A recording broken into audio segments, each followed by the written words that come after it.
Because like them or not, man, the New York Mets this year. I love it. I was trying to contain myself because, when the start of the Knicks season started, they looked so great. They were young, they were athletic, they're running up and down the court, and then it all fell apart. Now you can blame the coach, you can blame the star, you can blame whoever you want. For the Mets, there's a little bit more of excitement, and here's why. Buck Showalter, for a lot of baseball people that have been around the sport for a long time, wanted Buck to get a job. He'd been in TV, he'd been here, he'd been there, the Yankees, whatever. Felt that he kind of got the raw deal with the Yankees back in the day.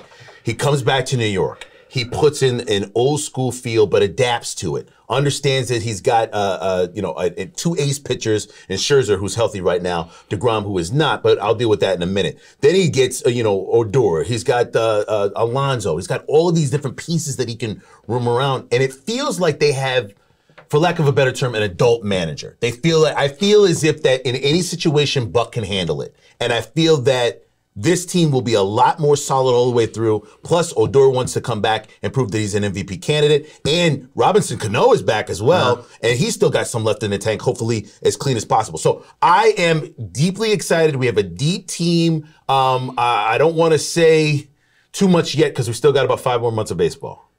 Joe, is this sustainable? I think the Mets are for real, for sure. I think getting DeGrom back with Scherzer and Tajon Walker and Carlos Carrasco, they have probably one of the better rotations in the National League. Well, he didn't use the guy. In our discussions last week after the show, I thought I hit on something when I watched him pitch. I said I may have hit on this.